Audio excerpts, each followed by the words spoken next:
prespani noči, ko se mi je usedlo tisto, kar sem včeraj posnel o deklici, hčerki in očetu oziroma očetovem penisu, sem ugotovil, da bi kupico stvari še moral povedati. Ena od ključnih stvari, ki jo včeraj nisem omenil, ker pač nekdo, ki bi me intervjujal, ali pa če bi bilo to posneto v obliki podcasta, bi me sogovornik, sogovornica nagovoril z vprašanjem, s podvprašanjem, ne? In me spomnil, da nisem omenil problema želje po otroku. Materinstvo oziroma želja po otroku se napaja iz dekličine želje po očetovem penisu oziroma oboževanju očetovega penisa, ki mora biti v dekličinem gor spravljanju, upbringing, v dipalni fazi prisoten. Ta želja mora biti prisotna. Očetov penis mora biti v intrapsihični realnosti, v dekličini glavi prisoten biti. Oče mora biti prisoten, zato da deklica razvije klasično materinsko željo po otroku. Zdaj, to ni zraslo na mojem zelniku, da ne boste mislili. Vse to je povedal že Freud. Ampak včeraj sem pozabil teh dveh delih, prvem in drugem delu, izpostaviti željo po otroku, ki je vezana na očeta in intrapsihično percepcijo, mislenje, fantaziranje, premlevanje, tudi nezavedno premlevanje očetovega penisa strani hčerke njegove, od 3. do 6., 8. leta. Celo malo več, ne samo prve 3 faze, niso ključne samo prve 3 faze, češ da se po 6. letu vzpostavi obdobje latence, ki traja do pubertete. Ne. Otrok je oče odraslega človeka tudi v smislu, da ko zaključi prve 3 faze, ne, po 6. letu sledi faza latence uradno, po Freudu. Ne, tudi 8., 9., 10. leto je pomembno za razvoj psihe, ki se vzpostavi šele v odraslosti. Vsi občutki, ki jih imamo v odraslosti, se napajajo tudi iz obdobja po zaključeni falični fazi, torej po Oedipovem kompleksu zaključenem po 6. letu. Ne. Takšna je moja izkušnja, vseh teh na tisoče zgodb imam. Jaz ne rečem tem mojim, ki prihajajo k meni, da so pacienti, ampak ko slišim zgodbe, ko dam puzzle skupaj, vidim, da je otroštvo pomembno tudi po 6. letu starosti. Se pravi, deklica, ki ni imela očeta, ki je bodisi odsoten preveč bil, ločitev, bodisi da je prezgodaj umrl, ne, če umre, ne vem, po 6. letu je želja po otroku pri ženski še vedno prisotna. Če pa deklico skozi ločitev oče zapusti v 1. letu starosti, da očeta sploh ne pozna, da nima komunikacije z očetom, pa da ta očim ne prevzame, suvereno ne prevzame očetove vloge, ne, da ga tudi mogoče kliče oči, da je celo oralno fazo, torej že oralno, potem pa falično fazo predvsem prisoten očim, potem se taki deklici vzpostavi želja po otroku. Sicer pa ne. Imela bi otroka, ampak mogoče, da bi se priženila k nekemu ločencu, ki že ima otroke in bi materinovala, bila mačeha, ampak načeloma je pa ta zakonitost zelo prisotna. Deklice, ki niso doživele očeta, strogo teoretsko, ki niso mislile očetovega penisa v tem občutljivem obdobju, se v odraslosti kot ženska ne želi ali pa se boji imeti otroke. Včasih tudi zaplodijo, tako nenapovedano zanosijo, se zgodi otrok, ampak take ženske znajo biti, pa naj mi ne zamirajo, slabe mame, ne, znajo svoje materinstvo popačiti. Ni dobra mama, ker se ji v občutljivem obdobju ni zgodil oče in premlevanje očeta kot bitja s penisom pa tako naprej. To sem rekel, da bom še izpostavil. Mogoče je tukaj za izpostaviti tudi motnje hranjenja. Se pravi, deklice, to sem posnel poseben podcast, vreden ogleda. Dajte si ga pogledati, tiste deklice, ženske, ki niste imele očeta, ali pa ki je bil oče slab, preveč odsoten, se vam zgodijo motnje hranjenja, ki so lahko vezane motnje hranjenja, namreč tudi na spolne zlorabe, ali pa na hude prepire v družini, ampak motnje hranjenja so vezane na očeta. Oče more deklici ravno v dipalni fazi dopovedati, da je ona vredna njegove pozornosti, njegove ljubezni, njegovega zanimanja. In oče kot bitje s penisom mora deklici reči, ti si lepa, tvoje telo je konkurenčno. Deklica v svoji psihični realnosti trguje s svojim necelim telesom, se pravi, na telesu mi lulček manjka, tisti mezinček med nogami, ampak sem pa toliko lepša, poglej me, očka, kot bitje s penisom. In to libidinalno trgovanje v svoji psihični realnosti mora deklica opraviti s prisotnim očetom, ki mora biti dober in deklici reči, ti si lepa. In deklica ve, da tisto bitje s penisom, njen oče, njej dopoveduje, da je lepa. Ona ve, da je konkurenčna za to zanimanje in ko upelje v odraslosti, v puberteti že, svojo fantazmo o trgovanju svojega lepega telesa za penis, ki ga imajo moški, čuti, da je njeno telo konkurenčno. Če pa očeta ni bilo, potem ta moški, ki ima ta penis, ki je v resnici epicenter ženske želje, ta moški njej lahko ta penis da na uporabo, ampak ona mora njemu nekaj dati. Se pravi, lepo telo. In če oče, kot bitje s penisom, ni deklici naselil občutka, da je konkurenčna za trgovanje v seksualnem smislu, se pravi libidinalno trgovanje, če se tega deklici ni zgodilo, če se to ni zgodilo, če ni bilo omogočeno, da bi od očeta, kot bitja s penisom, prejela pohvalo, da je lepa, da je telesno konkurenčna, bo prišlo do motenj hranjenja. Mimo tega, da so motnje hranjenja lahko povezane v veliki meri tudi spolno zlorabo, pa samo poškodovanje. Tudi samo poškodovanja se lahko vežejo na to, da deklica ni doživela očetove pohvale. Očetove pohvale kot bitja s penisom. Oče kot bitje s penisom. Zato se deklici mora naseliti premlevanje očeta kot bitja s penisom. In to, če ga obožuje, fascinira, da je nad njim navdušena, tako ali drugače, to je normalno. Ampak je treba ta kontekst flegmatizirati. Kakšna povečana golota v družini, najlon plaže. Jaz sem že imel ženske, ki so prišle k meni, vse zbegane na področju seksualnosti, ker je foter skozi nak paradiral pred njo. Še pri 20 letih, nak hodil po stanovanju, na najlon plaže, nak pa je tistega oveljeka gledala. Taka ženska je lahko zelo zaznamovana. Ni nujno, da fatalno, ampak zelo je zaznamovana v smislu razvoja seksualnosti, pohote s tem očetovim penisom. Tudi kakšna frigidnost se lahko dogodi ali pa anorgazmičnost. Če videva očetov penis prevečkrat, redno v tej družinski goloti, ki je normalna, ni normalna. Skrivati se je treba.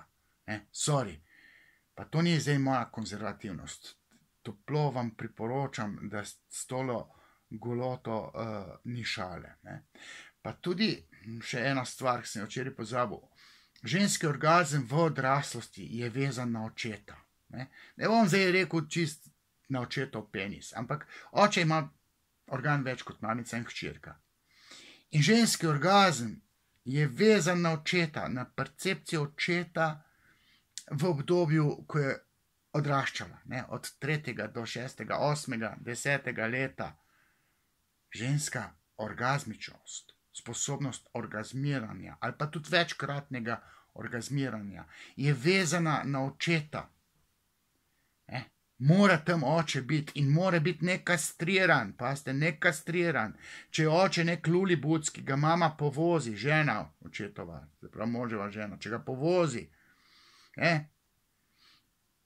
tak oče ne more naseliti ustreznih miselnih procesov v deklico, ustreznih fantazem, na katerih potem deklica zgradi svojo orgazmičnost, sposobnost orgazmiranja.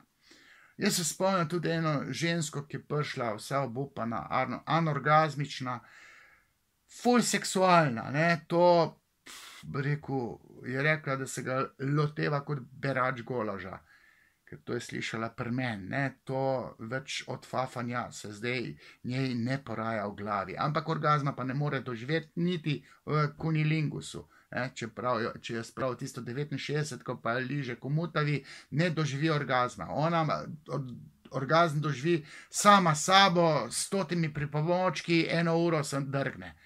Žgečka. Ko je bilo pa s fotrom, ja tak je bil bolj tak, ne bodi ga treba, tam nek privesek družine. Bil je lovec, ampak njegova puška se nikoli po dekličinem videnju, ko premljeva za nazaj ženska, stara danes čez 50 let, reka, ta puška se ni nikoli ni sprožila, on je nikoli ni namiril v nobeno žival, bil je lovec, da bi kdaj ustrelil s to puško, puška ni puška, je simbol falusa, agresivni moški, očetje, dajo deklici vedeti, kaj on nosi v sebi kot bitje s penisom.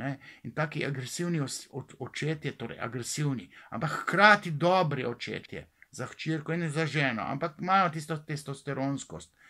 Taki očetje naselijo fundament deklici, svoji hčerki, na katerem bo zgradila neko celo, bi rekel, hiperseksualnost in orgazmičnost. Jaz sem rekel, tole bom še posnel danes naknadno. Sicer mislim, da sem vse povedal, mogoče to, da je to zanimanje deklice za očetov penis, da je to prehodna faza. To bo izvenelo, treba je to flegmatizirati, to izveni, tudi okolica čudno reagira in deklica vidi, da izpade čudno, da delajo nekateri dramo, če ona obožuje preveč vidno ta očetov penis. In to potem je treba prekanalizirati, prefilmati deklico, nadmudriti in jo pozornost preusmeriti, tako neopazno. To naredijo starši.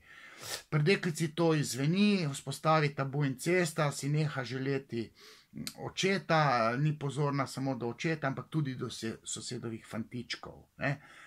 In tu pa tam se ji nobel zdi, če je fantiček ukrade ljubčka, ker ta ljubček je čist drugačen, dan, ukraden, kot to se zgodi z očetom, za lahko noč, pa tako naprej. Se pravi, to prehodno fazo, ki bo izvenela, ne dramatizirati, spoštovani starši.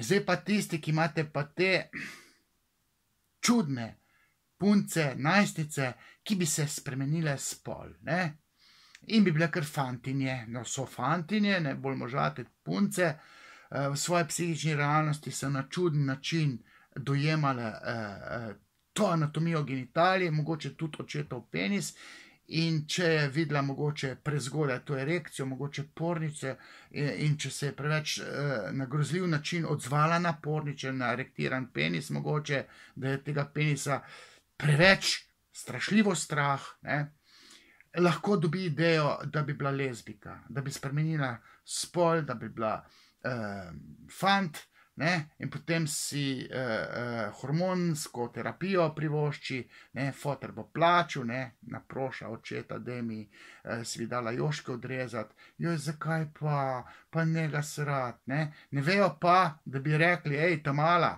nobenih jošk ne boš dala odrezati, najstnica.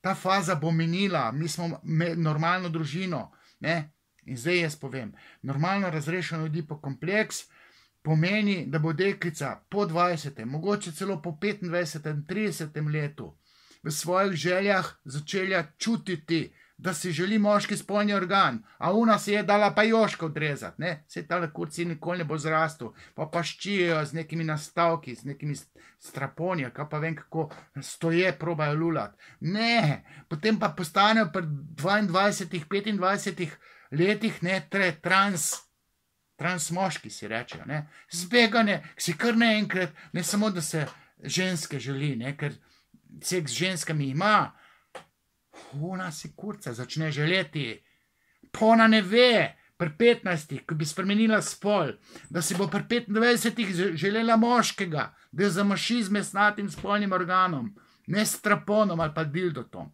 ne. To družine ne vedo, to mamice ne vedo, to očetje ne vedo. In potem zbirajo tiste 5000 evrov, da bo dala ta mala si joško odrezati.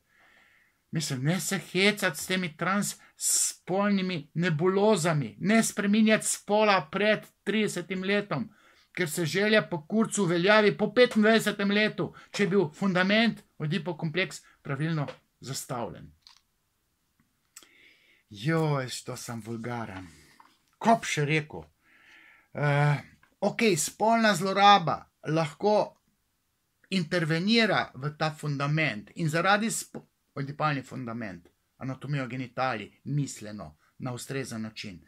Spolna zloraba pa lahko deklici popači ta fundament, to spolno željo, ki se razvija v puberteti pa v tem odraslosti, ne. Ampak ta spolna zloraba lahko res poškoduje percepcijo seksualnosti, celo spolne identitete in deklica zaradi spolne zlorabe se moški zagnusijo in rutinsko postane lezbika oziroma prakticira seks z istim spolom. Ampak odipalna scena, mislenje očetovega penisa, mislenje očeta kot bitja s penisom, se lahko prej ko slej uveljavi in iz neke lezbičnosti ženska preklopi na željo po moških, po željo strogo teoretsko po penisu, ne, ker ženska želja ni vezana na moškega kar tako, ampak na njegov penis, ne. Po Freudu je to tako, no, to je vse misli, da je na mojem zelniku zraslo. Po Freudu je to tako, psihoanalitično gledano je to tako. Skratka, spolne zlorabe so huda stvar, ki jo je treba sterapirati zelo suvereno se da, če je šlo za enkratno, dvakratno, trikratno spolno zlorabo, če je šlo pa za obdobje, par mesecev ali pa celo let spolne zlorabe, je pa hard disk zasvinjan, ne, pride pa celo do motenj osebnosti, ker je deklica par let trpela v spolnih zlorabah, lahko tudi uživala v enih segmentih in je zbegana, ker je prijela v enih propovedanih scenah dozo užitka, ker ono ne pozna morale. Ni Nadja še v otroštvu in ono lahko uživa, ker pedofili so tako izurjeni, da lahko deklico pripeljejo do orgazma, ne. In potem to intervenira v odipalno fazo, v tisto normalno mislenje deklice očetovega penisa, ne. Tako da stvari so zagatne, jaz sem rekel, tole bi še posnel, ne, ker je koristno za vas, spoštovani starši, to je bilo to.